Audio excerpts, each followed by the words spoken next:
The Miller family moved into an old Victorian house on the outskirts of a quiet town. The parents, Sarah and Michael, were looking for a secluded place where they could start a new life after challenging years. Their 6-year-old son, Jake, was full of curiosity and enthusiasm, running through the hallways of the spacious house, with high ceilings and creaky floors. The house was old, with faded wallpaper, patterned parquet floors, and long, shadowy hallways. It seemed strange, as if it held many secrets. There were boxes in the attic, left by the previous occupants, and the boy was eager to explore every corner. On the 3rd day after the move, while his parents were busy unpacking, Jake found a strange drawing in one of the boxes in the attic. It was a child's work, a crayon drawing. It showed the house they'd moved into. There were figures of people standing next to the house, but they had no faces, just circles instead of heads, and thin lines instead of bodies. There was something written on the back of the drawing. Jake turned it over and read the words, neatly written in the child's handwriting.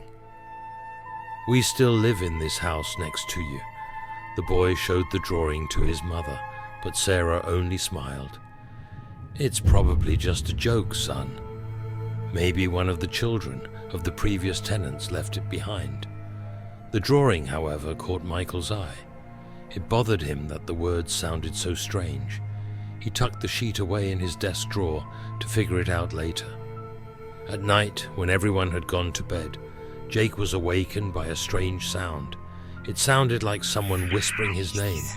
The boy got up and walked down the hallway, following the whispers. In the living room, he saw a shadow standing by the window. Jake froze, but when he blinked, the shadow was gone. He told his parents about it in the morning, but they dismissed it as just a child's imagination. The next few days got weirder and weirder. Jake found new drawings. One was under his bed, one in his pajama pocket, one in his toy box. They all depicted the house, but with each new drawing it grew darker and darker. The windows were black, and more figures appeared near the house. The last drawing Jake found was of his family, him, his mum, and his dad. His parents' faces were crossed out, however, and unfamiliar. Faceless figures stood beside them. On the back again were the words, "We are looking at you." Sarah began to worry. She searched the whole house, but couldn't find where the drawings could have come from. Michael, despite his skepticism, agreed that it was odd. He decided to lock the attic, believing that someone might have gotten into the house, but that didn't stop more drawings from appearing. One night, Sarah heard Jake talking to someone in his room. She walked in and saw him sitting on the floor, with a pencil in his hand and a blank sheet of paper in front of him. "Jake, who are you talking to?" she asked. The boy answered quietly, "With friends. They said they wanted to show me their house." Sarah felt her heart sink. She picked up the sheet and pencil, but as she left the room, she heard soft laughter coming from behind the door. She turned around. Jake was sitting up in bed, but his eyes were staring into the darkness. On the phone, Sarah told her parents the gruesome story. Sarah's mother said that she and her father were on their way. She promised that they would be at Sarah's house in 24 hours to help her deal with the horror. Sarah gave them the street and number of their new house and explained how to get there as quickly as possible.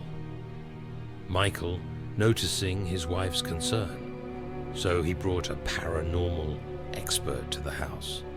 The expert, a man named Graham, arrived a few days later.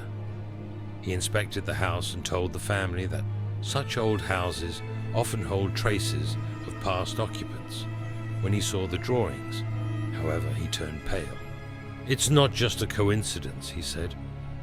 "There is something in the house, something that doesn't want to leave." Graham decided to spend the night in the house to get to the bottom of what was going on. He decided to set up cameras and microphones, trying to capture anything strange.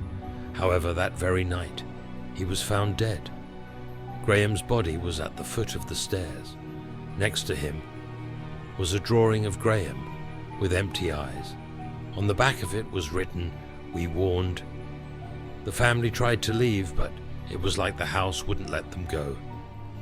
Michael grabbed Jake, and the family ran to the car. However, as they ran out of the house, they realized they were standing in an empty lot. The house was gone.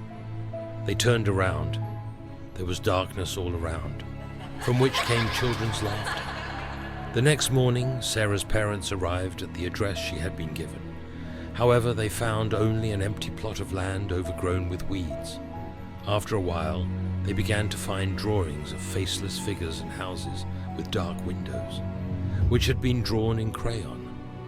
On each drawing were written the words, "We are still alive."